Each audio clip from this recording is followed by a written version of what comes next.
It's Sunday night, 9 o'clock. Welcome to All Lacrosse Live. I'm Gary Groob in Toronto, and with me, as always, I have Shawn Slaght and Moose Jaw. Shawn, how are you? Doing pretty good. Thanks, Gary. Awesome. And I have Muffler Mike over in Connecticut. Mike, how's it going? It's going great. We got a great show for you tonight. We have Hall of Famer Neil Doddridge with us, and he'll be along in a minute or two.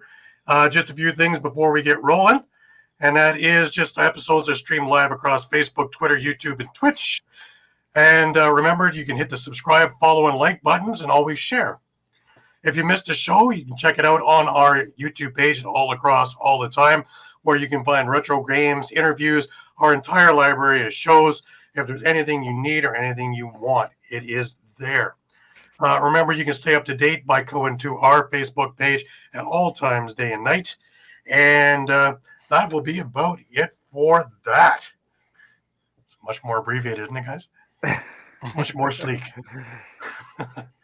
Well, as I said in the opening, we have Hall of Famer Neil Doddridge with us, and without further ado, allow me to bring on Neil. Neil, how's it going? Doing well. Thanks for having me on. Good seeing you again. Yesterday I saw you in Six Nations last month. You've been busy with the world. It's been a busy time, yeah. Having a little bit of trouble with your microphone. It's getting a little muffled, but We'll fix that. How's that? Is that better? oh, that's much better. Much better. That's better. Yeah. Also gave us some more of that beautiful scenery of yours. It's making me very, very jealous on the West Coast. Thanks for pointing. It's been a dull day here in Toronto, so to see that is like, wow. Great. Yeah, it's been a busy little time between Man Cup and then the Worlds and all that. So it's been a lot of traveling, a lot of miles on the car, but it's been great, man. Like, I love this time of the year and all the lacrosse and all the championships but everything from the founders right on through to the Prezi to the Man Worlds. It's just that glorious time of the year. It is. I always look forward to August and September. I mean, it shows the true players in those 2 months, to say the least. I was fortunate enough to take in a lot of the President's Cup because I'm an alumni of Ladner, and then I saw a lot of the Minto. I didn't miss a day at the Minto Cup. Had a close friend, Finn Halliday. He was playing for Poco, and watched Coquitlam win it, and then made my way back to the Man Cup, where I saw you in Six Nations and spent some quality time with friends and family, and it was great. Yeah, that was a great time. I really appreciated the time talking with you. We've talked so much over the years via internet that actually to sit there and talk face to face was just an absolute pleasure. Yeah, great seeing you in person, that's for sure. Now, I want to go back to really the beginning of things, just to get a little bit of background on you for everybody here. And again, how did you start playing? How did you pick up a stick? Well, I grew up in Ontario. Fortunate to my mom worked at Ryerson University, and my dad was a Mississauga firefighter. The captain, he was there for 32 years, and was actually my mom's boss, Doug Lewis. His son, actually Claude Lewis, his son Doug Lewis, was a player. And I think I went to maybe indoor soccer one night. The next night I went to lacrosse, and never went back to soccer, to say the least. Yeah. Makes perfect sense, So, yeah. in Clarkson Lorne Park area, and I was, maybe 200 yards from the Clarkson Arena, and maybe 300 yards from the Clarkson High School. So they had an outdoor box at Clarkson, and then they had the covered arena at Clarkson Arena. So it was, I was quite fortunate to grow up in the neighborhood I did. Yeah, that's a very sports-centric area still to this day. It is, yeah. I get back there. My mom's sold, but I still have a lot of family friends that are still in the neighborhood. Right. Yeah. Right. Now, Junior, you did the Junior B originally with the Arrowheads, right? We were the Tomahawks for my first 2 years, and then we went to the Founders Cup both years. Won in '86 in Lower Sackville, lost in '87 in Kitchener, and then we jumped to Junior A. Probably maybe a year too late, but we still had Tavares, Dowling, Rosas, and we applied our trade at Junior A, but we're more successful at Junior B, to say the least. Right. Well, Junior A was a whole different animal, right? Yeah, I mean, I think the timing was right, but maybe our Junior B teams were older and veteran, and that's probably why we won the Founders Cup, because we had a lot of 20-year-olds. and Right. good young players. John was, I think, 17. I was 16. Probably a big reason that we did well. Right, sure. Now, I want to get into the MILL years. And you originally started out with the Detroit Turbos in '91. How'd you get involved with them in the first place? Well, actually, I'd been playing college hockey in the States, and I sustained an eye injury. So I came home and finished my junior A career with Mississauga. And at the deadline, Peterborough and St. Catharines were talking about trading for me. And then I ended up, I'll just stay with Mississauga and finish it out. And so I just finished junior, and then I was playing some field lacrosse, and I ran into Ted Sawicki. And Ted Sawicki told me about Detroit. And he goes, you should come out. We're looking for some young guys. And so anyways, I went to training camp, and I actually got cut. Like, I went for a month of training camp every weekend, and then I got cut. And so just my personality, I asked why, and they said, well, we didn't really think you were tough enough. And the GM was from Sarnia. And I said, well, I had 100 minutes of penalties. I had like 85 points. He said, I fought your tough guy in Sarnia, Andy Allen, a big football guy. And he goes, that was you? I thought it was Dowling. I said, no, it was me. So they called me back, and the next week a guy blew his ACL, and then I'm on the team. And then we're with Paul and Gary Gate, and we went on a bit of a run that year, at least. Well, I'd say you won the championship that year. Yeah. That was In a team too. Joe Louis. Yeah, we used to play to Joe Louis too. So it was pretty cool playing in that old rink, and a little dangerous once you left the game. Like, walking on the streets of Detroit, like you didn't leave the Olympic room in part of Joe Louis. You waited for the cab to come right up to the door, and then you took the cab. Yeah, it was pretty dangerous area. Probably is now. You were lucky enough to play in a lot of these barns because you played in the Spectrum, you played in Boston Garden, all these places here, Memorial Auditorium, which was one of my favorites. I used to travel to Buffalo all the time to catch Bandits games, especially in the 90s, because it was absolutely nutty cuckoo in there. Yeah, the best of times. Yeah, a great rink. The best about Buffalo was if you missed a guy and you hit the glass, you went like into the third row. Like the glass would give that much, and so you'd never get hurt. And Right. Back then you'd play three lines, so you play offense, defense, and you got a real feel for the game instead of just running out the back door or the front door. So it was. I think it was the right way to play the game. I think maybe we should go back to that 3 lines and forget about this offense defense. Let's see if the boys can play both ends of the rink. Right. And also, the fans were completely engaged. It didn't matter where you were. And with those low boards, because every place was different back then. They're not cookie cutter like they are now with these high glass and, completely desolate from the fans. They were right on top of you. So, you could easily get into a nice jawing match with 1 or 2 or 50 fans. Well, it's a quick story. My first year, we played a matinee game in Philly, and the glass behind the players' bench was like 2 feet, and so like they could reach and touch you. Not like Maple Leaf Gardens, but similar. Right. And then in the penalty box, I've visited there a couple times, and the chopper, the guy that still goes to games, he was like right there, and like he was like right in my ear, like as soon as I got in the penalty box, and it was. That's the way the game should be played. Like hide behind the glass now, and where you're interacting with the fans. Because after the games in Philly, you'd meet them in the pub after, and here's and have a beer with them. It was a great way to have to experience Philadelphia, to say the least. Absolutely. Now, one of the things that I'm always interested in, especially talking with the guys who did Mill and did the beginnings of the of the NLL, is the difference of the game then to the game now. Because, if you look on our YouTube page, I've got a lot of Foxy's retro games up, probably about 30 or 40 games up there from about 87 all the way up to 2010. And things that we would have probably a 5-game suspension for now was maybe change of possession back then. Yeah, and Bill Fox is part of that. Like, Bill was like the lead official, and he let us play. Like, he knew us all from summer lacrosse, and some, like when we played the New York Saints or like those teams, they would get their sticks up and like around the teeth and stuff, and he let them know and all that. But back then there were a lot more fights, and the rule that was key was if the ball was on the ground, you could take anybody out. Like, you could just clear guys out, and so kind of like field lacrosse that way. So the hitting was like, there's a lot of hitting. Like every game, it was. a lot rougher than it is today. Well, today is more body position and don't foul and don't turn the ball over. And I mean, there was a lot more mistakes back then, to say the least. Right. Now, when we had Darius Kilgore on the other show, one of the things that he would say, and he was very emphatic about it, was that was like the wild, wild west. The Mill League was basically anything went, and brings to mind, one of your friends, Marty O'Neill, and his dislike with John Tavares. And I believe it was an ESPN Game of the Week. I believe it's on our YouTube page as well. And near the end of the game and the brawl that ensued, where I believe Rich Kilgore put Marty through the boards. Yeah, you know what? The funny thing is, I'm still friends with both of them. And at the time, I was good friends with John and with Marty. And I was on the Boston team.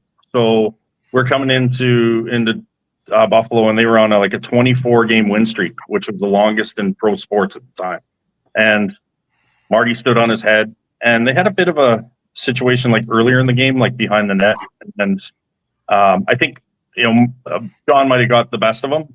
And then at the end of the game, when we're up by probably 3 or 4, John fell in the crease, and then Marty kind of kneeled down and then punched him in the back of the head, and that's what started it. And then Brian Nicola came in, and then everybody Darius came in, Richie, and I knew them all because I was playing in Six Nations with them. So I'm like, "Oh, Darius!" Hey. And then all of a sudden, Richie came off the bench, and it's not on the film, but he came from the bench, full blast.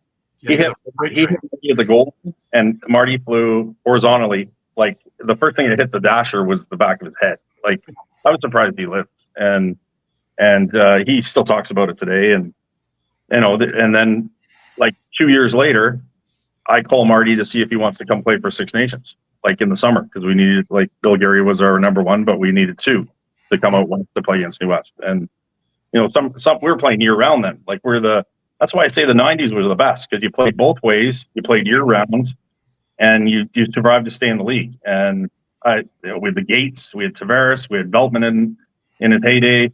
We had the goaltenders were great, and we traveled every weekend. It's the way it should be. Hopefully they go back to the lines. Now you toured quite a ways through all the teams. You had Detroit, you were in Boston, you were Buffalo, Syracuse. You had a chance with the Pittsburgh Crossfire, the Washington Power. Calgary was an interesting one.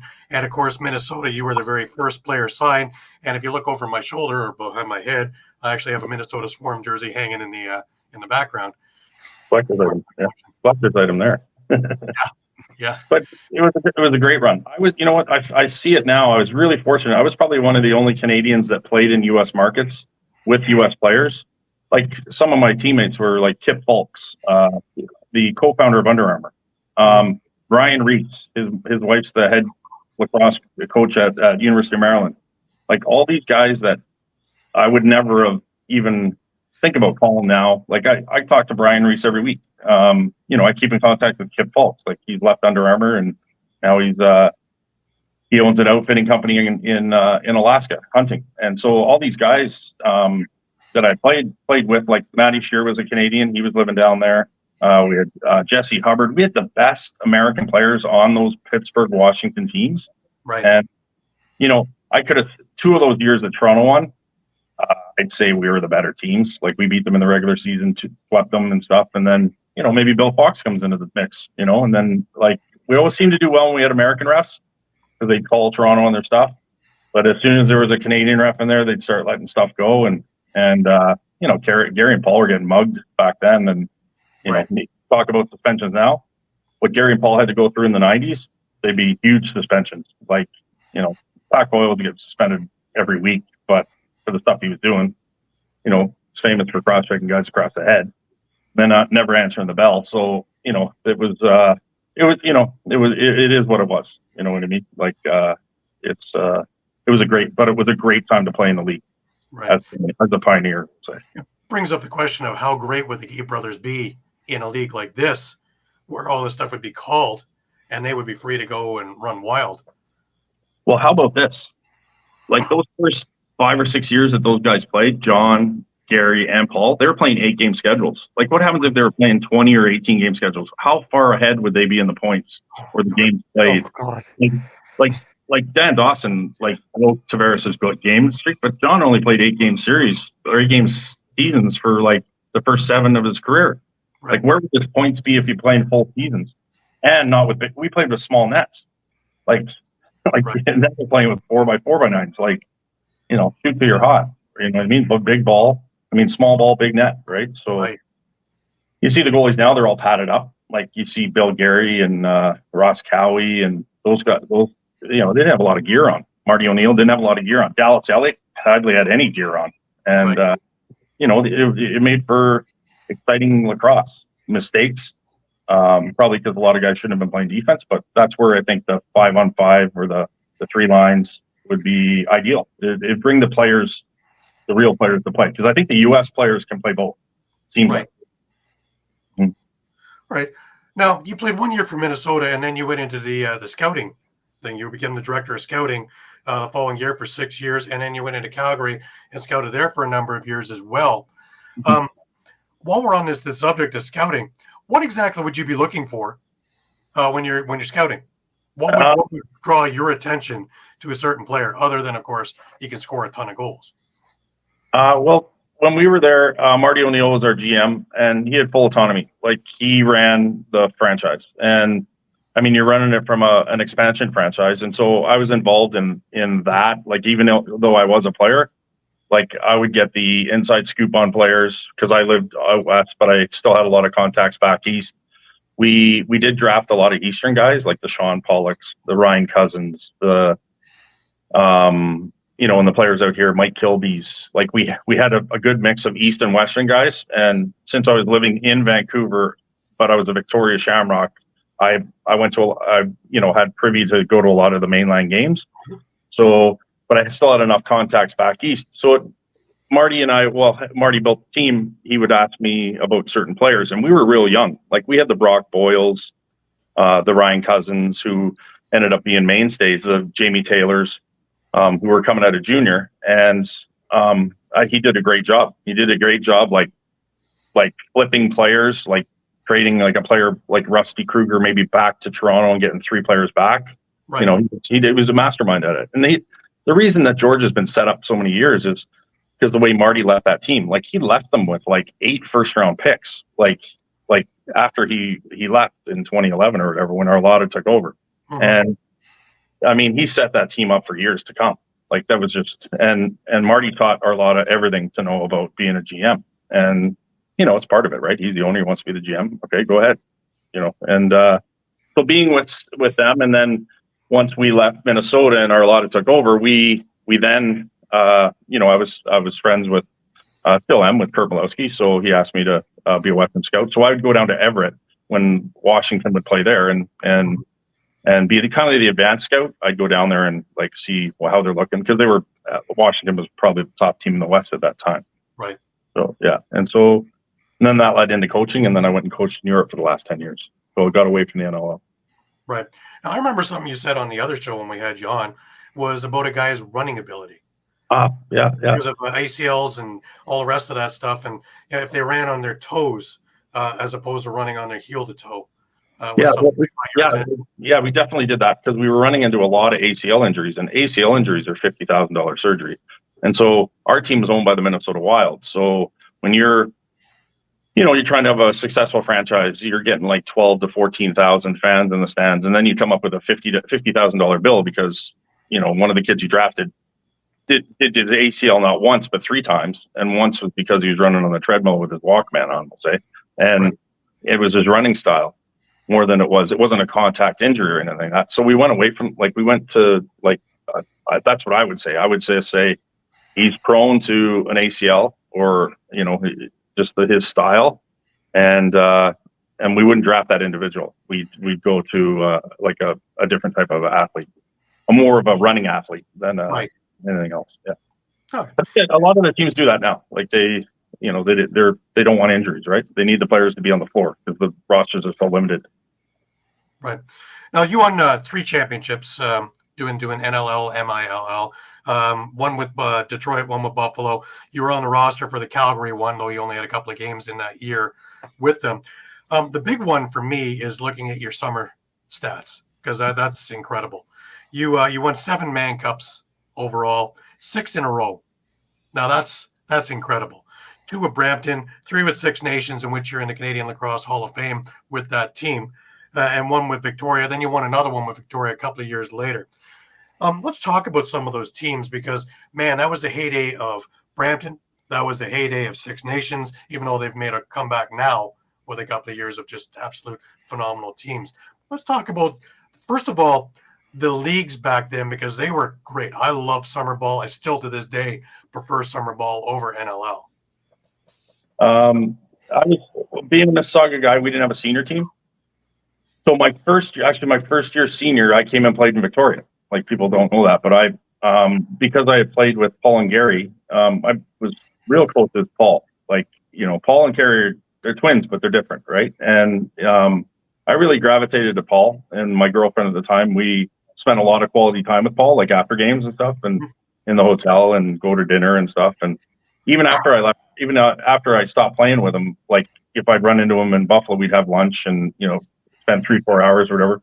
But he was the one that suggested me to go to Victoria. He goes, "I won't be there this summer, but eventually I'll be there." And I said, "Okay, yeah, that's good." So we eventually met back up, like in the late '90s when girlfriend got transferred with Calvin Klein out here. So that that was the reason I came out after originally like coming in '91. So I came back out in '97 and stayed. I've never left, and that was because of Paul Gate. Like Paul Gate says, "Hey, go play with my friends. These are all the guys I grew up with. You'll enjoy the island." And I call it Fantasy Islands every day I can. And I tell every Eastern guy that's come, like before they come, like I'm a big reason that a lot of them have come. Like I tell Ryan Cousins, I tell Sean Pollock, I tell Anthony Cosmo, like I say, you have to do a summer in Victoria. Like to any kid coming out of junior, like come play. Like the owner Harshorn, he owns the BCHL hockey team, the Grizzlies as well. He runs it like a pro franchise. Right. They're treated well. Doug Jones was the owner when I was there. That's the Peppers, the Peppers' father-in-law, Doug Jones. And it was we played in the old Memorial back then, and like Paul and Gary Gate were on the team. Like they were Victoria guys, and they stocked it with Victoria guys, and they added myself, they added Rodney Tapp, they brought Tom Marichuk in. Like they didn't add that many guys from the '96 team that went to the Mann Cup and lost to Six Nations. They were building. I see a parallel from this Mann Cup and the '96 Mann Cup, because when Victoria came back in '96, we swept them, but they got to run with us. They got to see what it was like. And then in '97, I moved out. The team was ready. Like the team was ready to take the next step, and then they kind of dominated for the next 4 or 5 years out west. The Shamrocks did. I had a good conversation with Mike Simpson at the Worlds, and we talked about Victoria, and we talked about the Mann Cup that just passed, and some of the trials and the tribulations, especially with the adding of players, and because when they originally said that they couldn't, he'd already sat 2 guys to get these guys on, and Malcolm and Messenger, and then they didn't let him go, so now he was down 4 guys, and trying to get the morale back up in the dressing room. And then even when they came in, and they did great work, but it was changing the chemistry midway through of the guys who got there. So he was thinking about putting guys in the Shamrock's organization and then be able to call them as he needs them. Well, I think they were sold fool's gold, actually. they were sold the fool's gold, and it was never approved. Like they might have been approved within the WLA and the governors, but maybe the voting was 7-1, but in regards to, but it was never passed at the CLA level, and it wasn't passed the Mann Cup agreement. So for whomever the leader out west to kind of say, hey, add Mike Messenger and Will Malcolm, who are unbelievable players. Mike Messenger was at my wedding. Like he was my captain in Coquitlam. Like I could say anything positive about Mike Messenger. There's no reason why Mike Messenger shouldn't have been on that Utica team. There's no reason Mike Messenger shouldn't have been on Team Canada field, right? But to their choices, their team, go ahead. Like Mike Messenger is one of the top 7 players in the NLL right now. He's a menace. Like you don't want to play against him, and that's what you want as a Canadian player. You don't want to be easy to play against, and his play is exactly what you would want on a national team, and he's never been on one, and it's a travesty, to say the least. Yeah, I agree. The why do you think now they have so much trouble drawing fans. Like I say, I love the game. I think it's the better game of all of it, and it's more aggressive, it's quicker, and there's more on the line. Let's say with the Stanley Cup of lacrosse with the Mann Cup, but we can't draw flies other than Peterborough and maybe midway through in Six Nations. If you're talking MSL, I love going to a game in Peterborough. I love that rink. Obviously when we were there in Six Nations, it was bumping. They did a lot. I think they did a lot to promote it. And, as Paul and Gary used to say, any news about lacrosse is good news. Like, even if it's bad or if it's good, I think they even talked about the fact that when they lost the national championship trophy in 1990, they said it was still good news because they were putting a spotlight on lacrosse. Right. The little bumps in the road the day of game one of the Mann Cup this year, probably brought a spotlight to the Mann Cup more than it would have. Right. Is Victoria going to leave, or what's going on here? The Western team, they're just going to jump on the plane and go home. And it was kind of surprising. You can understand maybe that the crowd was down for game one, but game two, I thought, and it just kind of grew during the season. During the series. So I was happy for Six Nations to have full barns, and I got to see a lot of guys that I played with. I hadn't seen in about 20 years, which was great. But I'd say New West last year, there wasn't an open seat. It was like 1995 again, where you had to line up to get in the arena, and it was general admission, so you had to kind of cover a couple seats, and it was like that from the WLA Game 7 when Langley lost to New West. It was back almost into the 90s out west, and Victoria always does well. That's a model franchise, and it's what the game should be. And Mr. Harshorn in Victoria has done a fabulous job. Him and Chris Welsh, and they've picked the right players. They picked the right people to come to Victoria. Like Dan Dawson was out there. I know Kyle Pepper personally, and Kyle Pepper was 10 years old when Dan Dawson was living in his house, and now Kyle Pepper's at St. Bonaventure with Mearnsey, and he still looks up to Dan Dawson. These people that came from the East, they picked the right people, and it was they've done it the right way. So other franchises, maybe not so much. Langley seems to treat their guys really well. But Rob Buchan doing a good job there in Langley. They always seem to just reload and get players, draft well. Les Wingrove used to be the assistant GM. They always drafted really well, and that's why they've done well. They got Church, they got Robinson, Sigiliano, and Net. They built within. Where some teams don't draft well, and they just hope that they can just recruit players. And Nanaimo's doing a good job. The Timbermen, they've been strong the last couple of years. Got Devlin Shanahan playing there, being the number one, and that's what he needs. He needs to play. Absolutely. Now, I want to go a little bit of a different direction of your coaching, but I want to talk about your European coaching. You got in, you played with Scotland in field lacrosse in '98, but you became the assistant head coach for Finland in the World Indoor Championships 2015 to 2019. How did you get involved there? And again, traveling and doing the European travel. Yeah, I love that myself. Yeah, I was real fortunate. So when I retired from pro lacrosse in Minnesota, I went right to Arkansas, and I got my oil rig firefighting ticket. So from 2005, I was an oil rig firefighter for 10 years, and I was up in northern BC, and not the most glamorous life, but I still kept in touch with the NLL. Right. And then I came home for the Olympics, and Doc Hedges offered me the head coaching job with the Adnax WLA 2010. So that year it was, we were loaded. We had Dobie, Veltmans, Conway, we had good teams. And I actually, the female head coach for Team USA, that Jeannie, I'll butcher her last name, but she won the gold medal. I played her in a game. She came out west, and I put her in the net. She started for me. And it was weird seeing her on TV. I was like, geez, I haven't seen her since 2010. And they won, good for them. And then the next week I traded for Nick Rose. So Nick Rose was Brooklyn property. And we got Nick to come play for Coquitlam. So that's why he's got the Coquitlam ties, Nick does. Right. And then I went back up north, and then came back down. Like I could do that. I could take months off at a time. So I came home for the summer and I coached for 2 Minto Cups with the junior Adanacs in 2012, 2013. 12 lost to Whitby, 13 lost to Six Nations, being up 2-0 on Six Nations, and we lost 4-2. We had Westberg, Challen, Mike Messenger. Like we were loaded. We had Del Bianco. I called Del Bianco up as a midget to play against Six Nations. So that's probably why he played in Six Mintos, because I called him as a midget. So Christian, I remember shooting on him when he was still a midget, and I called Marty O'Neill. I said, "This kid is next level." Like, and he's in midget.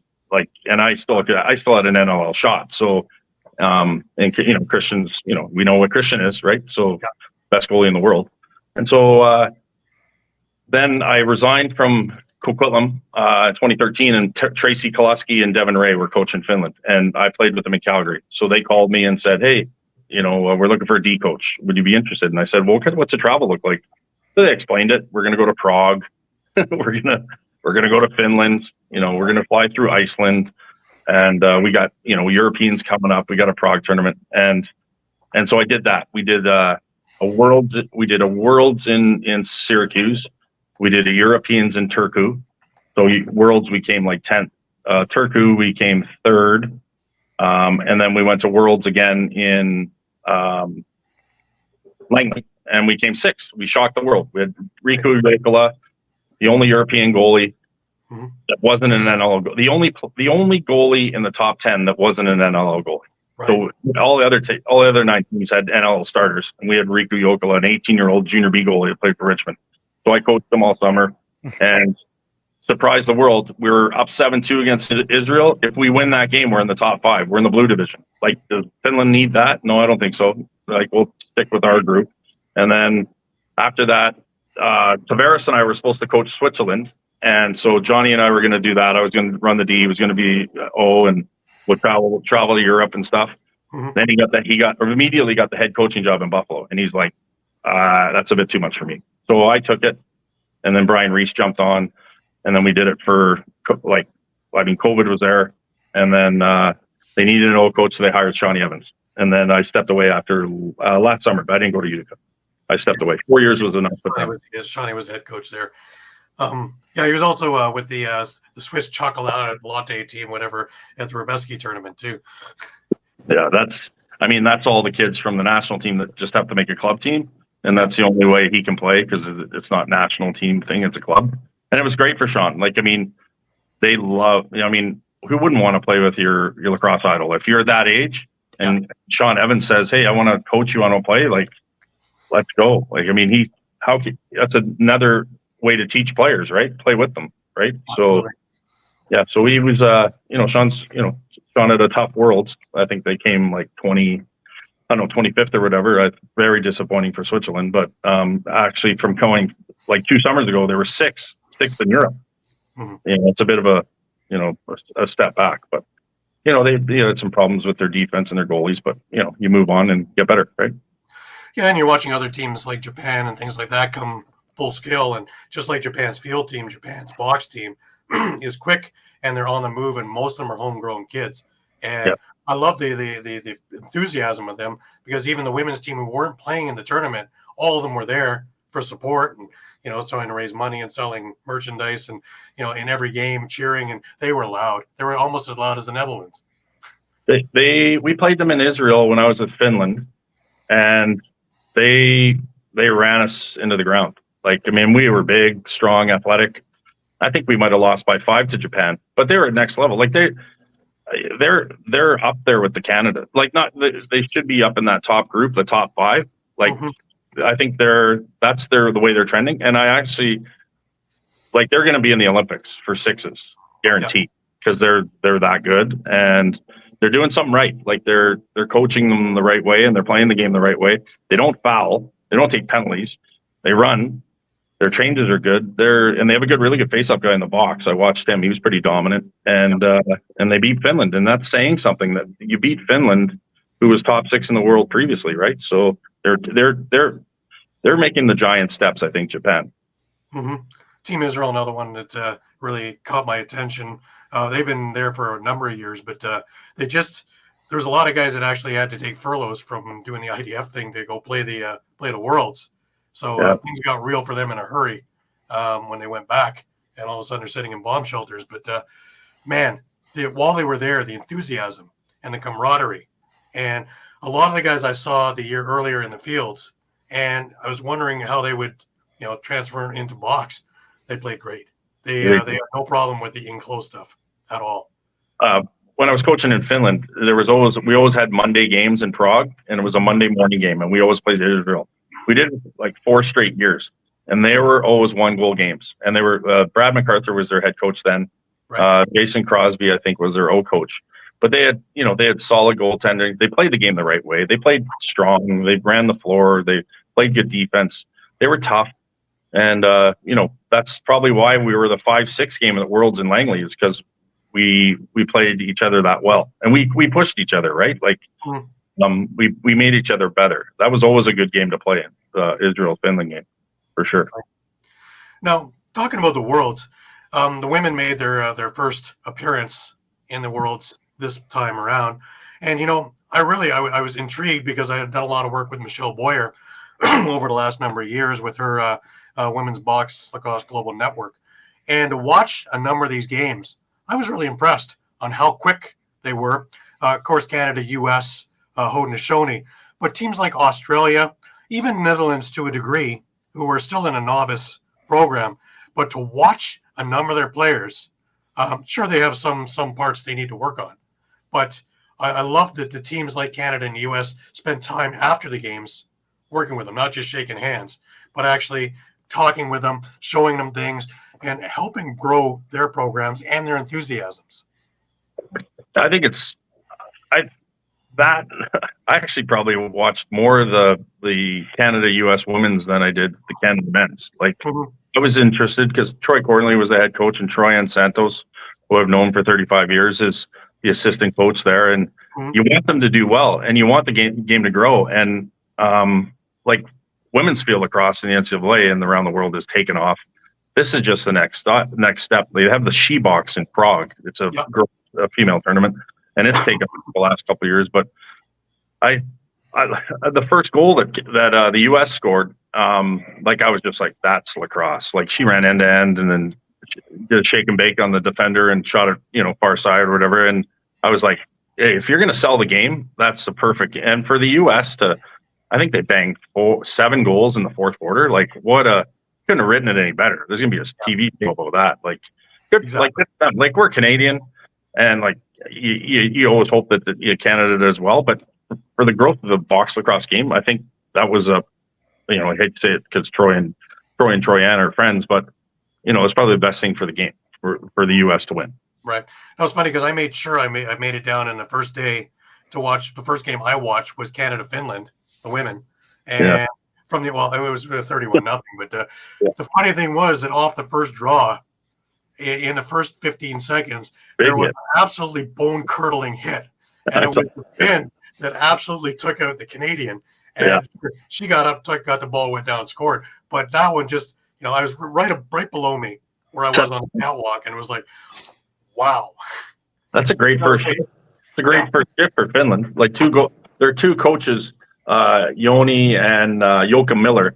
Joachim Miller came out and he had a cup of tea with the Ravens out here, and then he stuck with the Philadelphia Wings for a bit. He's one of the coaches, and I coached both the players that are coaching them, and they're in for one there, but they can only get better. Like, the Finnish athlete, they're very dedicated. They're different than the Swiss athlete. Like, I really enjoyed coaching the Finns. Like, they're almost Canadian, but they have a bit of an accent, right? They'll do anything for you. They'll run through any wall. They won't ask how thick it is. They'll just do it. And it's they're a pleasure to coach. And TK would probably agree. He rallied them there after they lost to, I think they lost to Japan, and then they had a tough one against Israel. But top 10 finishes is top 9 finishes, nothing to shake at, because that. I mean, everybody saw the level of box lacrosse. Yeah, definitely. It's awesome. It's awesome to see. Like, I think the game is in good hands right now. Right, which brings me to the question of the state of the union of the game itself. And what's your take on that now from where it was even a few years ago?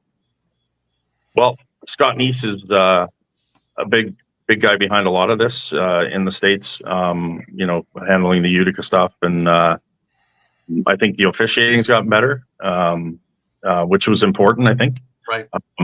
Now they're getting this, I know some of the refs, being in Europe, you're like, oh, who's that guy? He's pretty steady, and then they're just getting better and better, stronger and stronger, male and female, like a lot of female refs in Europe. And they respect the game. They call it the right way. And I remember we were in Prague, and Gagne is one of the refs from out here. And, maybe it was a bit vocal, coaching junior, and he goes, hey, you know what? I said, what? He goes, you can't yell at the refs in Europe. I said, oh, all right. And the unwritten rule. And so I remember TK and I were looking at each other like, oh, okay, we'll deal with that, I guess. And there was, you see more growth. Like you see, it's a betterment. It seems to be a betterment for the game. I liked what the Iroquois Nationals did with their 5-on-5 and their play both ends of the rink and let's play a fluid game. And Darius Kilgore was involved there, I think, Richie. Exactly. And I think we have to go that way. I think we have to have players play defense and offense, and have a tough defensive shift where maybe you got beat, but you go to the bench and you learn, and it makes you stronger. Like you can't this offense defense stuff that started with Toronto back in the late 90s. Like, sure, okay, it worked for them because half their roster couldn't play defense, so that's why they went to their strengths. But I didn't when I think the league kind of made a turn when everybody started going offense defense. But when Pittsburgh and Washington, we ran transition, so we ran transition pairs. So say my transition pair is Kip Fulks. He's a righty, I'm a lefty. We'll go at the back door, play defense. Then we push the ball up on offense. And then if we're fresh, we stay up and play offense with the three guys that come on. There's nothing wrong with that type of lacrosse. We call it a 6-6-6. And it can be played. And I think it makes it more exciting because you keep offensive guy. When you're a pair and you push off in transition, an offensive guy usually has to stay on D. So you're pulling him, and then you can isolate him and go at him. And I just think there has to do something because this offense defense is kind of getting old. Yeah, and it took away from it being the fastest game on 2 feet, where now it's pull up, stop, wait, hold on, and it kind of. Yeah, I mean, Dan Ladouceur never came past the blue line, his own blue line. He was famous for to the post, back to the bench, players like that, Glenn Clark, he pushed the ball maybe once a game, but didn't really have a good stick. Pat Boyle was, he'd push when he could, right. But I'm talking about those Toronto teams.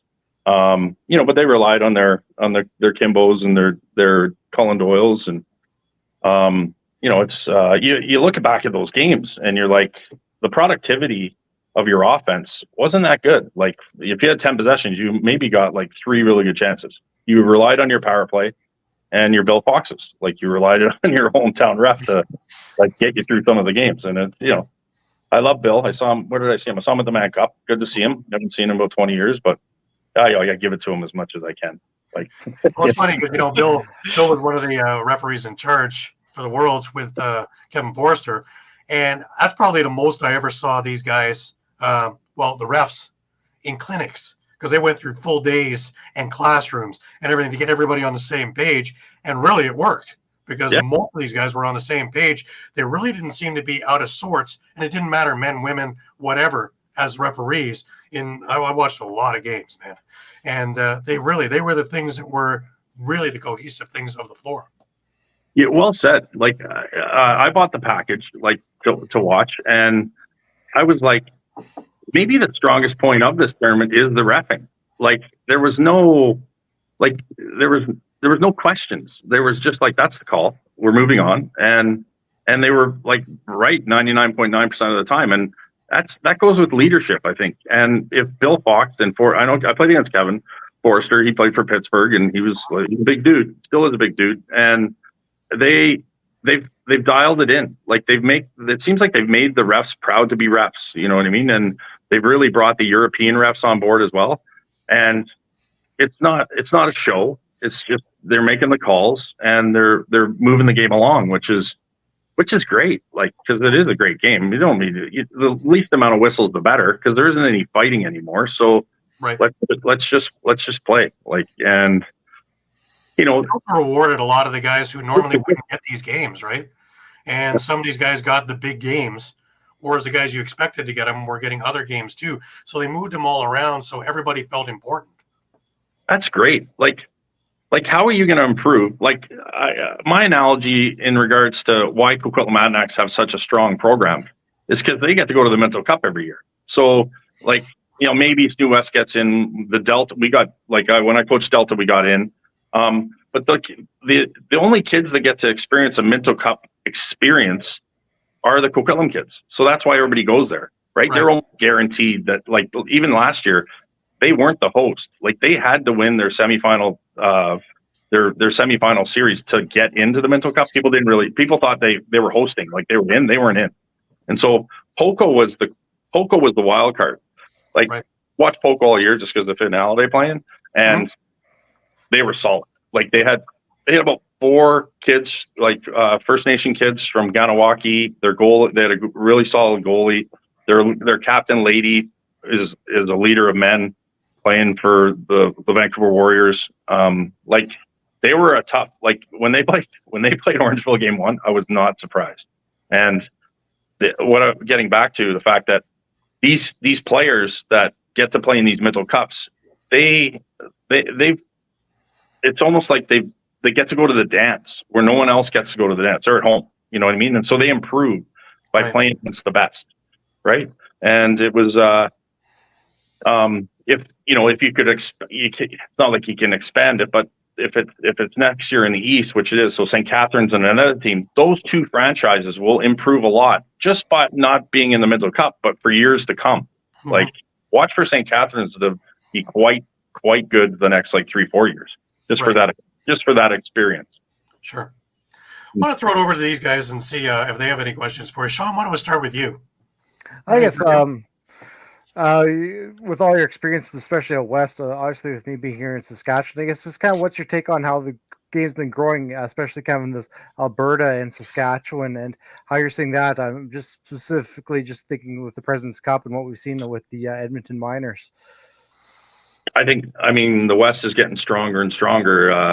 I mean, what I've seen with Saskatchewan, like, in the last, like, how have they been there 10 years yet? Like, I mean, what a franchise, right? Like, I mean, what way to build through the draft. Like, Derek Keenan's built through the draft and done an amazing job. And, like, his transition from being a player to a coach to an executive.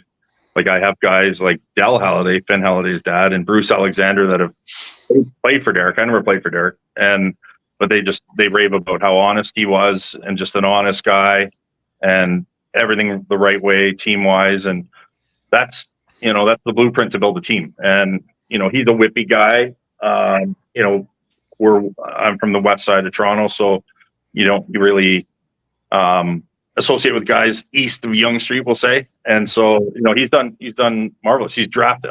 His drafts have always been, like, real solid. He's pulled guys from Coquitlam, the Churches, the Messengers, like, where, those kids maybe should have stayed on the West Coast, but, those are the kids that have done real well and made them viable to win championships, having those players. Just a little thing there that Chris Panos is giving you a shout out there. Let's go number 21. Yeah, Chris and I have been talking. He's been wondering if be available to help him with Greece. So we'll say negotiations are within the conversation. Nice.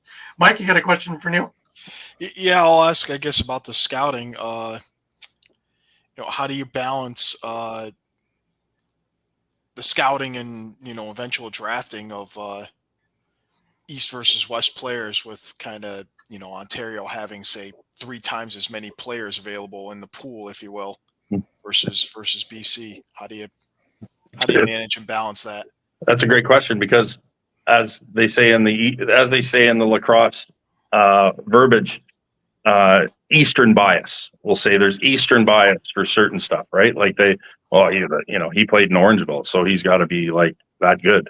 And I've, having lived in both, half my life out east, half my life here, when you're scouting a player, I think you look for the best player, and then you figure out what his dynamic is. Like with a lot of these players now, they're graduating college and they're getting like coaching gigs. Like there's a player that plays for the Warriors, and they fought Killen. I think I want to think that maybe he coaches like in North Carolina or something like that. He did, and so every weekend he's like flying back and forth. Or Brad McCullough, who's been traded from Buffalo. He's a Victoria kid, but he's living in Buffalo. Like he's living in Buffalo, flying back and forth.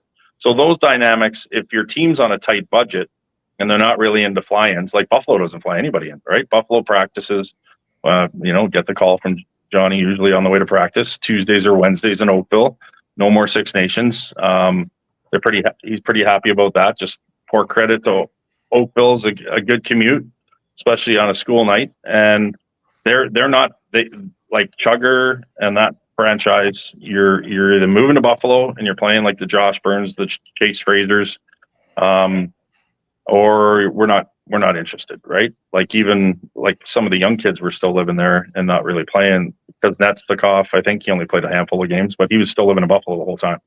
So yeah, every franchise is different. Hopefully that answers your question, but I think they look for the best player. Like with Malowski with the Warriors, he's done a good job. Even when he was in Calgary, he did a really good job. But you got to best player first. We'll figure out the dynamics of travel after, I think. Got a question from Eduardo. What single thing do you think would be done to accelerate the growth of lacrosse? Television. Like get a good TV contract. I agree with that. I've been on my soapbox for years on that one. Yeah, free streaming, right? I mean, we're in a good space with the Teddy Jenners and the Brad Challengers. Like, I think we lost one of the guys. He's gone to the Ottawa Senators. He was kind of like the play-by-play guy. I like Tino also. Tino's done a really great job. He's really good. Actually, he's from Maple Ridge, I think. Yeah, he's really good. You hear his heart in the commentary. Like you're like, yeah, he's invested. And I've always been a Teddy fan. Like Teddy was like that. Like I've always been good friends with Freddie. I introduced Freddie to his wife in Nassau Coliseum after a game, and so match made in Nassau Coliseum for Fred Jenner, Linda.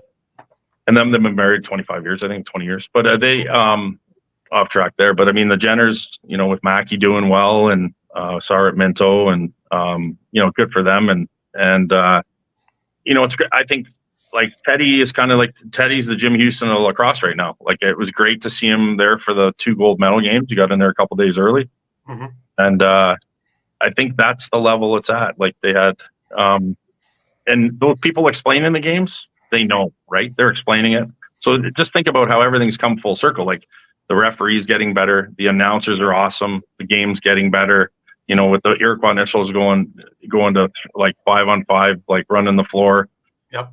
Maybe, and with the U.S. women winning the gold medal, like, it's a perfect storm. This is a perfect storm for it to sell itself, right? Especially within North America. I think it's great. And the fact that whoever thought that Saskatchewan would be like a destination for players, right? Like people want to play there. Like they do.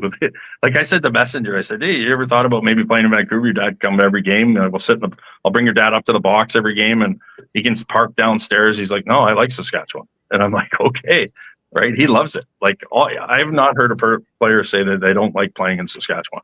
They just love it. That's great. Like awesome. They might not tell you that, but I'll tell you what I'm hearing. So that you got a good thing going there. That's awesome. And the support's unreal. Yeah, I was gonna say the fan base out here is just, I think maybe being biased second to none, right? Like that, It's a small barn, but it can get loud in there. That's all you want as a player, right? Like I mean, obviously you want to be competitive, and Derek Keenan's always put a competitive team leaving from Edmonton. He built it the right way, but he's that franchise in good hands. And I don't know Jimmy Quinlan very well, but I played against him a bit near the end. But he seems like a feisty guy, and you want to play for a guy like that, right? And I think Derek being back on the bench is great. Like I mean, I think it's stability, and you need he's not old, but I mean you need a calming influence who's been there when in crunch time when you need great decisions to be made, right? Yeah.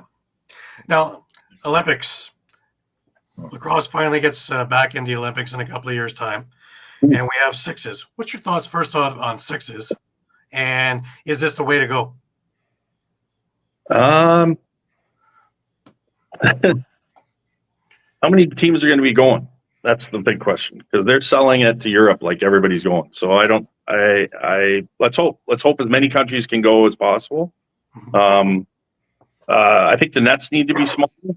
Like if they're going with the smaller field, but I think the nets need to be smaller, because it's like 4x4 is what I think they should be. or they could use the NLL nets, right? Like what you said, 4x4. Yeah.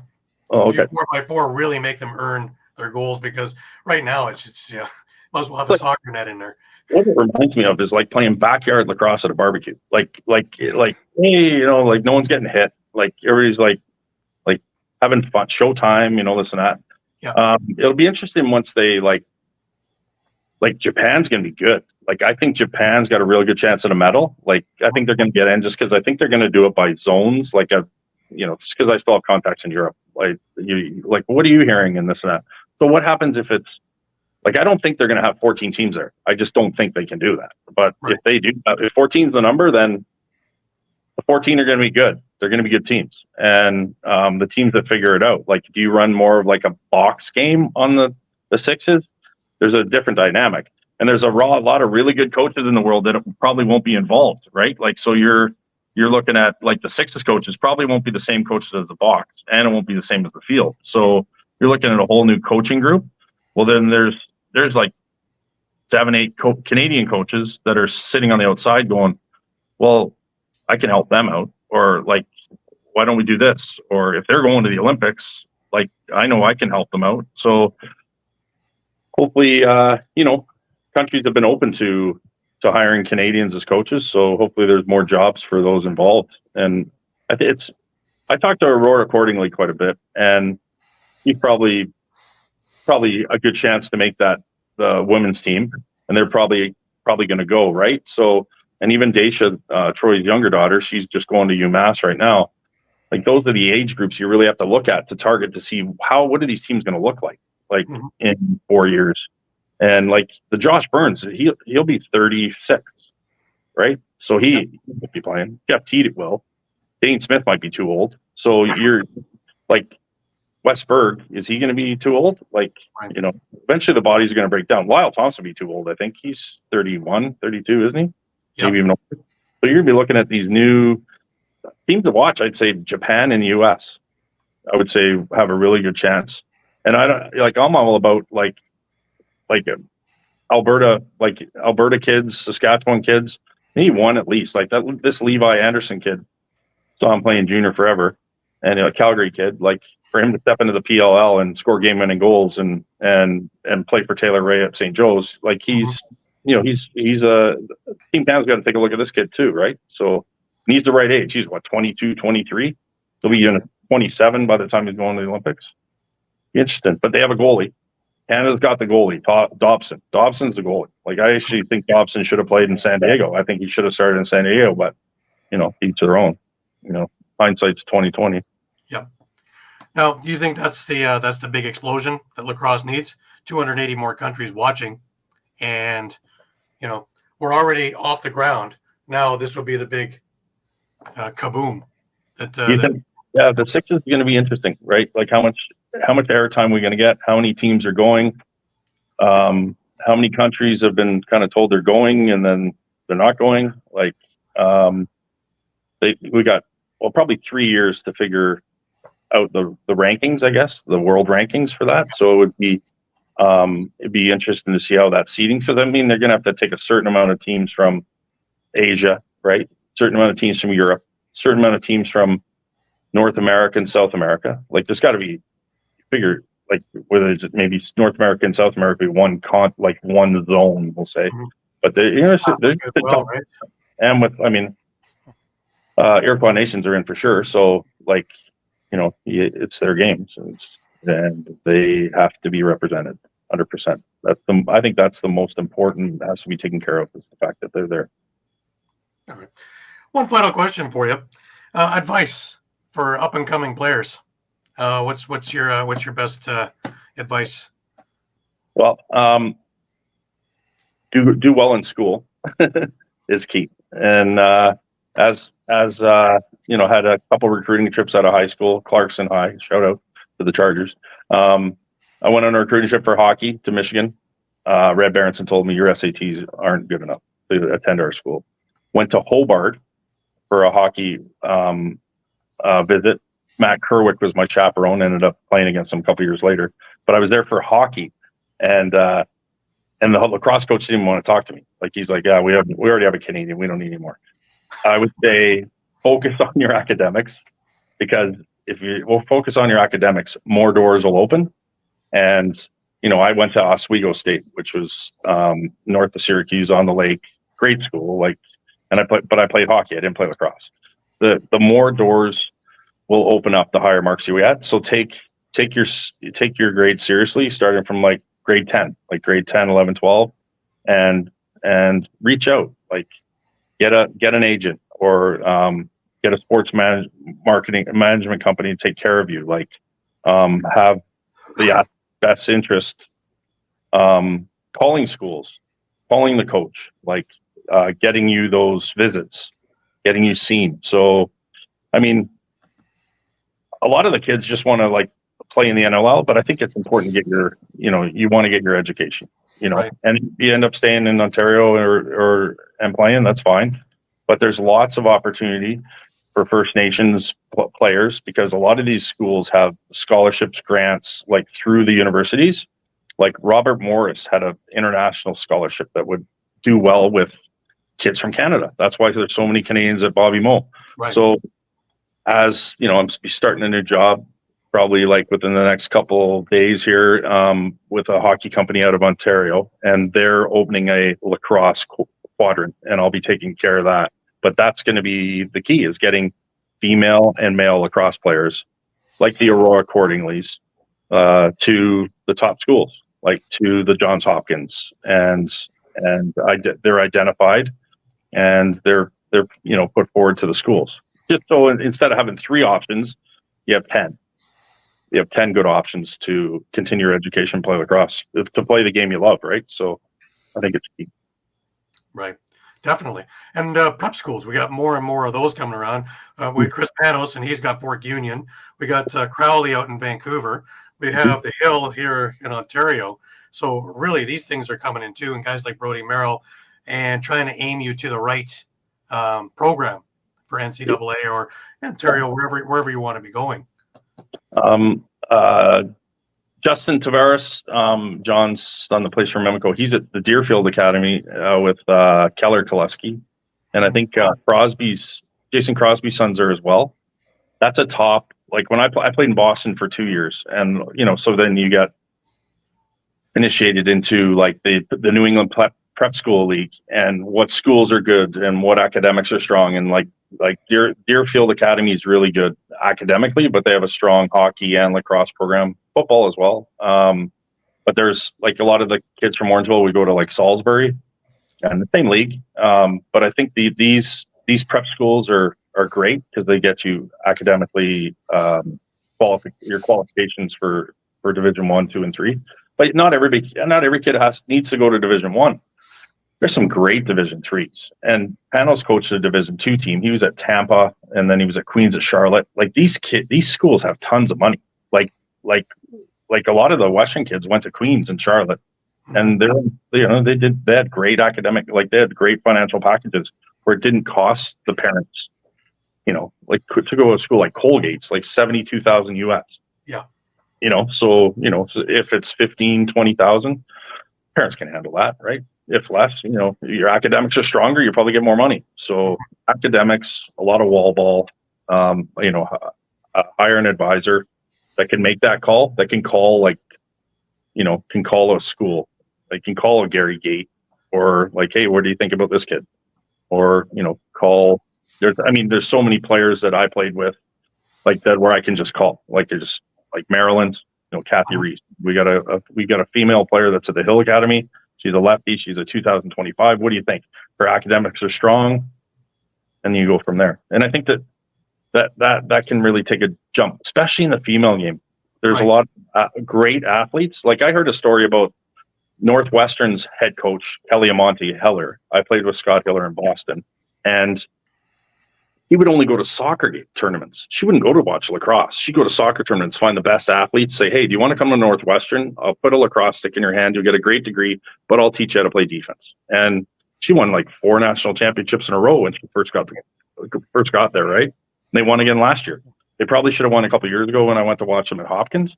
And, they've got a live in Chicago for 4 years, good academic program. There's lots of options. That's awesome. Neil, I want to thank you. I want to thank you for taking time on a Sunday evening to be with us and to talk about all aspects of lacrosse. That's fantastic. And give us some great scenery too. Absolutely. Yeah. You can see why I never moved back, Yeah, well, I knew that already. Yeah. How can you give that up? Fantasy Island. That's Fantasy Island right there. UBC's right there. Yeah. So West Van's a little nicer than Clarkson. I would say so. Yeah. Even when you're on the GO train, like when the GO train goes by Clarkson, this might be just a little nicer. Anyways, keep in touch, and we'll be talking real soon. And good luck on the new job. Thanks very much, and thanks very much for having me. Nice seeing you guys again. All right. Hello. We'll talk to you real soon. Okay, awesome. Thanks again. All right. Have a good night. Bye-bye. Right. I was Neil Doddridge, Hall of Famer, and boy, oh boy, isn't that great? Isn't that great, guys? I think we hit every topic. The only topic we didn't talk about was what Calgary's going to do with Kristen Del Bianco, but we'll let them surprise us with that one. Yeah. But that brings us over to a Canadian University field, but just a little thing from our new station identification.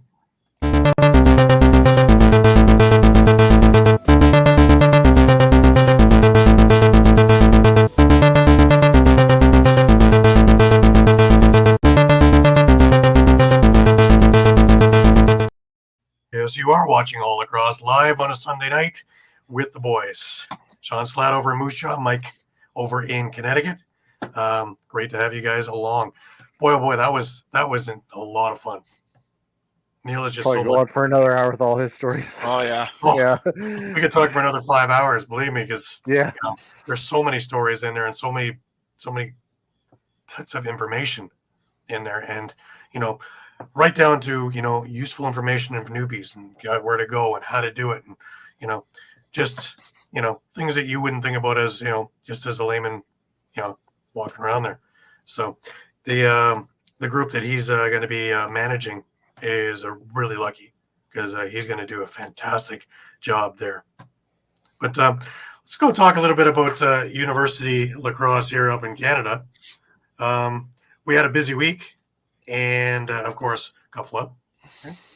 We're going to get Tom Bolesky on the show in the next little bit as well, who is the assistant commissioner, and he'll talk more about the Piscataway weekend, and as we're getting closer to that particular time.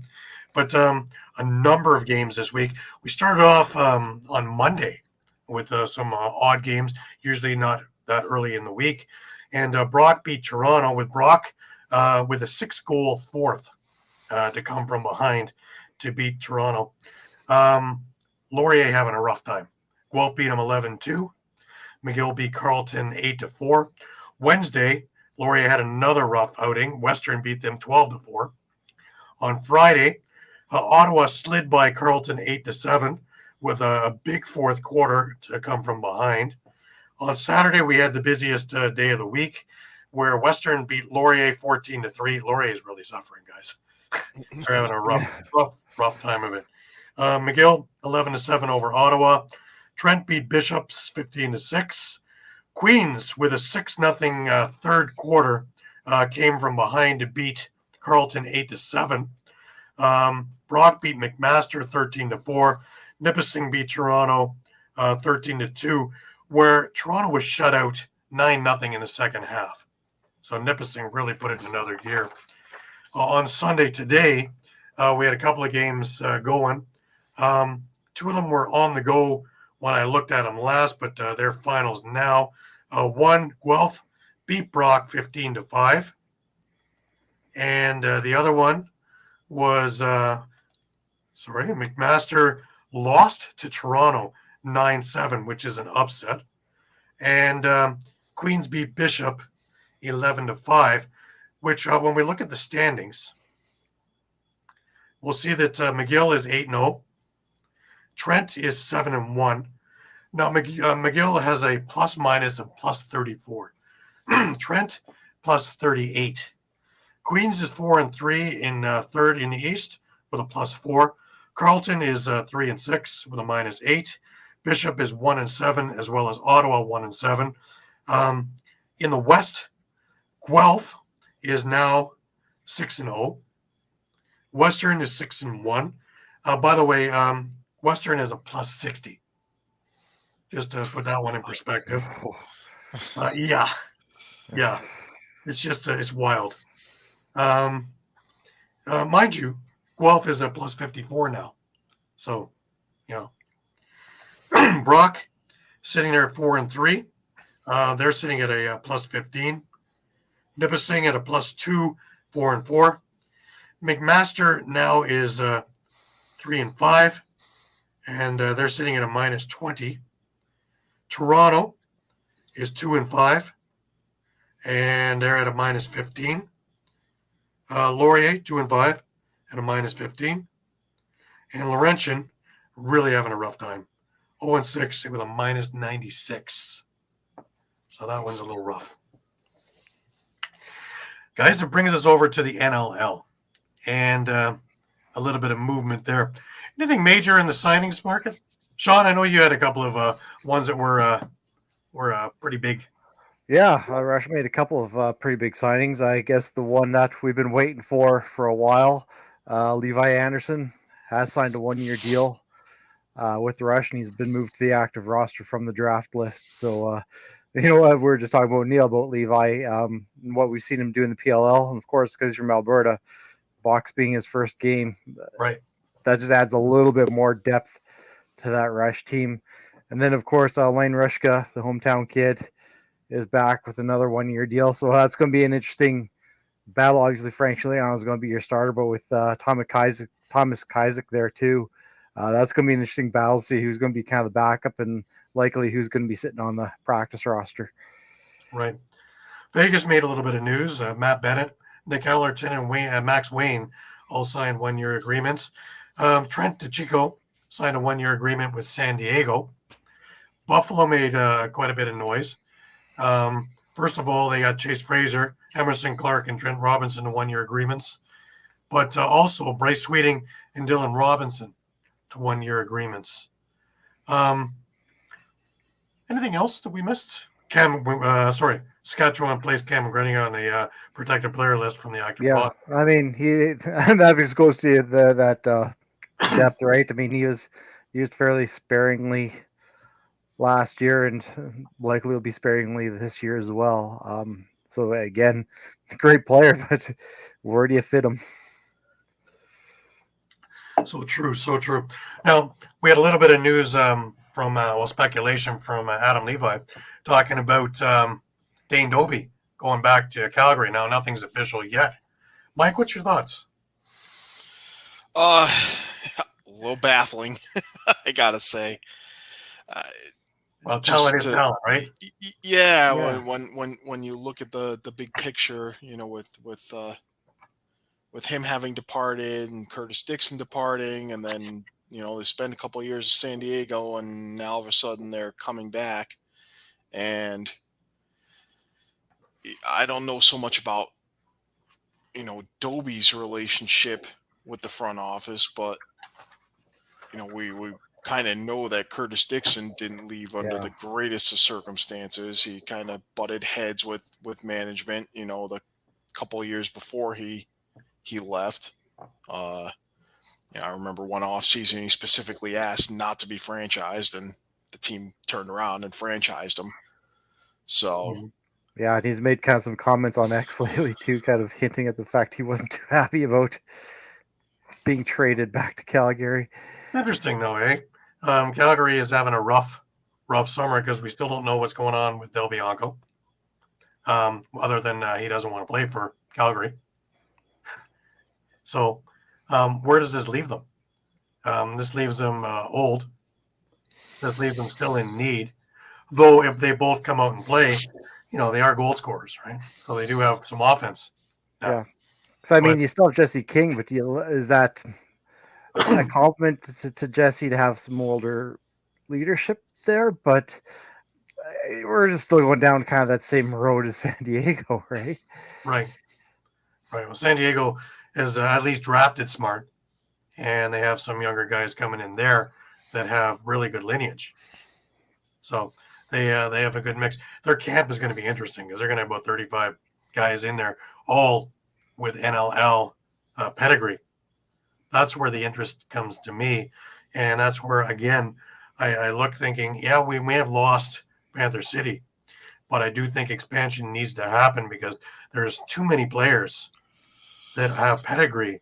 They're going to be without work, and the ALL isn't going to really, it'd be great to keep their sticks in their hands, yes, but it isn't going to be the thing that they need to be to the next level on a consistent basis.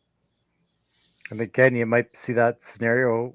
I know we've talked about it before, where because there's not as many teams, you're probably going to look towards more younger guys, right? Where you're probably going to see more of those older guys weeded out because there's only so many roster spots to go around, and you're going to look towards the future, not You hope, necessarily anyways. the now. I'm seeing a lot of older guys moving around, and I don't see the younger guys going anywhere. And Yeah. they're going to be sitting left press box, which is going to be very difficult, especially when you have all the upside and talent of guys like Levi Anderson. And, you have guys who are, 40 goal NLL scorers who are late 30s, who are in their last hurrah. And can they stay healthy all year? And will they have anything in the tank if the team succeeds and makes it in the top 8? And that's the thing. As a GM, because you have a limited roster, do you look at that, say, 25-year-old who has a ton of potential versus that 32, 33, 34, 35-year-old who's on the downside of his career? Might get 1 or 2 good years out of him. Is it maybe time to move on from that just because you have a limited roster? Sure. Mike, what do you think? I was going to say I think it applies to defense too. I mean, just look at Buffalo. I think Buffalo re-signed Paul Dawson. Now they've signed Bryce Sweeting, who didn't play with them last year. So, you have to ask, where does that leave guys like Cam Wires, Zach Belter, Sam LaRue, who's been on the practice squad for 3-4 years now? Right. Who obviously are thirsty to get a kick at it. Yeah.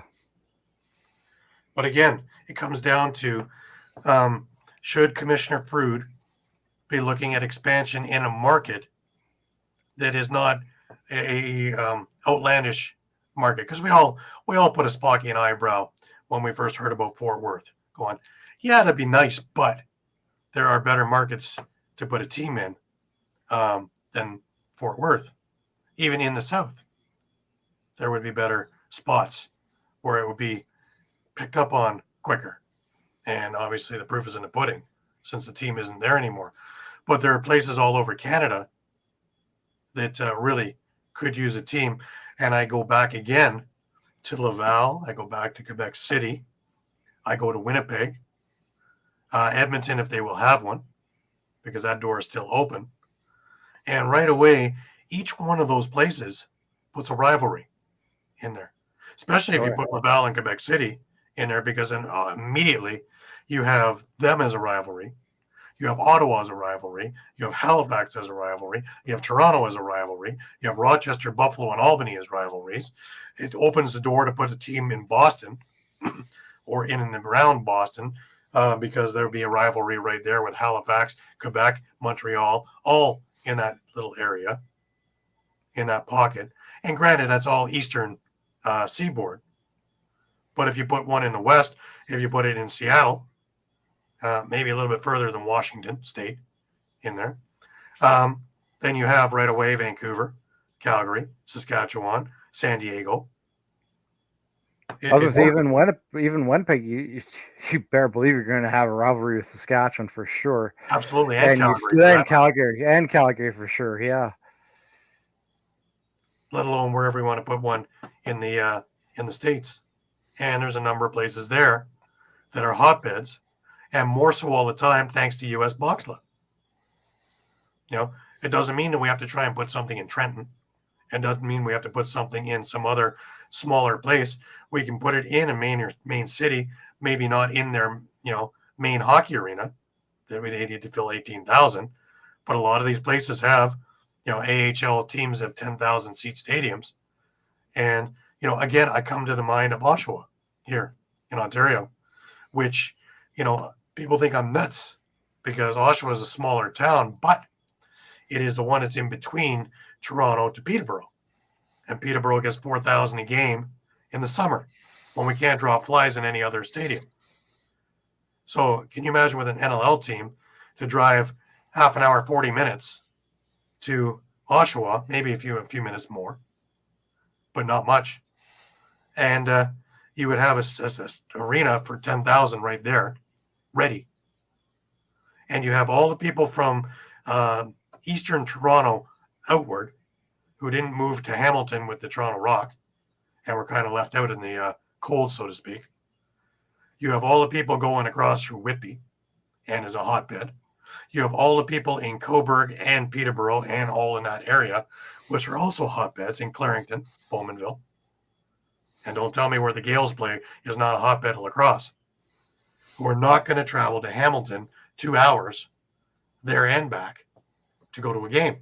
Whereas this would be a 10-minute drive up to a 45-minute drive, especially in winter, because it is a snow belt over there and I could get a little hairy. But, just thoughts there,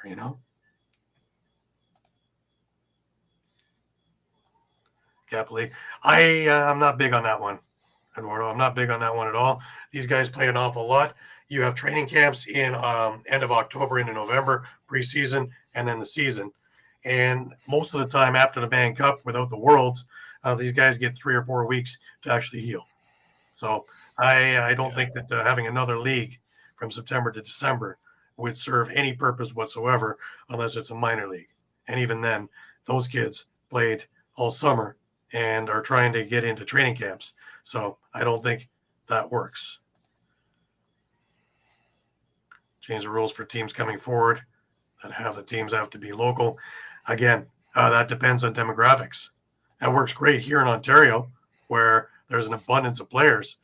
But if you're going to go into northern Manitoba, I don't think you're going to have that much luck. Or if you're going to go into Oklahoma, are you going to have that much luck? even in Saskatchewan now, like you put those teams really at a disadvantage. Tampa, again, I'm not sold. I watched already a team in Florida, and I can still give you discs of the Orlando Titans and to watch the 3,000 people there and try and fill out a stadium. It didn't work very well. Maybe now is a better time, but I'm still not sold when there's better destinations for now, honestly. Winnipeg we're talking about already, and I think that would be a great That'd destination. be great, yeah. I think it'd be similar to Saskatchewan. Granted, if they're local guys, it lowers operation costs. But again, Buffalo seems to have it down pat. If you want to play for us, you're going to move into this area and get your job in here. So to me, that works just fine. If you don't want to do it, then we don't want to look at you, and we have other people who will. So, it's just what your need is and what their need is, and a 50-50 split on this. I think that works. I'm sure a lot of teams. We already talked about that, Eduardo, Montreal or Quebec City. You're not going to get Quebec City without Montreal. It's a little brother syndrome. So you're going to have to put Montreal, hence Laval, because it's a smaller arena than trying to fill a Bell Center. We watched that with the Montreal Express, and that didn't work out very well. However, Laval, when we watched Unboxed, worked out very well. And I think they could support it very nicely. And the people of Montreal who want to go, it's not a long drive. And you get the people from Ottawa, too, because it's not a long drive. just looking at demographics to make it work. And once you get Laval, hence Montreal, then you can get Quebec City because, like everything else, including hockey, Quebec can do it better than Montreal, little brother. Owen and Bret Hart. Look at the old wrestling storyline. Again, you're talking about guys who are trying for training camps. You're talking about guys who are already played summer ball, whether it's senior B, whether it's junior B, junior C. They've all played all summer. And that month is sacrosanct of trying to heal and get yourself in road work shape for training camps and for the ALL and things like that to do their combines and NLL combines as well, that they can be looked at. And if they're going to play in these little leagues there for basically peanuts, no money whatsoever, and basically no fans, it's going to be an expense to the teams. It's going to be an expense to the players, and it may cost a player because if they're tired from that and can't give their full thing for training camp, that may cost them a job that they could have gotten. So I don't see that one working. They already yeah, no, I guess I'll add to that. I mean, I think we saw last year during training camp a number of instances where, a player that's getting cut week 1 or week 2 by the team they started training camp with is being picked up for another training camp before that training camp by a different team. Yeah. Right. I think there were several instances of players playing in training camps for multiple teams last year in the preseason. So then like you mentioned with the ALL, like guys who aren't in contract, that's where they're going to play, right, during the season. If they're not in NLL, they don't have a contract, they'll just play ALL and keep honing their skills during the season. Right. And then they'll be in the Tuesday practice squad, and they'll come in there in their shirts and try and make a name. Yeah. Yeah. All right, well, let's leave it there. Last thoughts. We'll start with you, Shawn. Last thoughts. Yeah, we're really excited. I know Rush just put something on social media. The guy's already in training camp playing a little bit of wall ball, so it's an exciting time right now as we gear up. Absolutely. Last thoughts, Mike? Yeah, pretty much the same, and we'll be here every step of the way covering all the teams. That's it. And we start with outlooks this coming week. Yes, I believe so. So that should be exciting as well. A couple of outlooks on Tuesday and Thursday coming towards all of you. I want to thank everybody, as I do every week, for being with us day in, day out, week in, week out, weekly on the show. There'll be some changes over the next little bit for the better. Don't worry. We're all here. And we are here. And please check out our Facebook, Twitter, our Instagram, our thread, as well as YouTube. And come on back 2, 3, 4, 5 times a day because the news is always changing and we have our thumbs on the pulse of the situation at all times. We're going to continue to have guests throughout the era until we have games again with the NLL. And should be some big names coming up. Next week, it's Canadian Thanksgiving weekend. We will be at 11 o'clock in the morning next Sunday. So mark your calendars for that one. And then we're back to 9 p.m.s. Should be all the way through until the NLL starts up. So final thoughts for me. I just want to thank Neil Doddridge for taking the time once again and being very candid with us about everything. It's always a pleasure talking with Neil, whether it's via internet, in person, or through talk show. It's always great to get his insights on everything. Anyways, for Shawn Slaght over in Moose Jaw and Muffler Mike in Connecticut, I'm Gary Groob in Toronto, wishing you the best of weeks.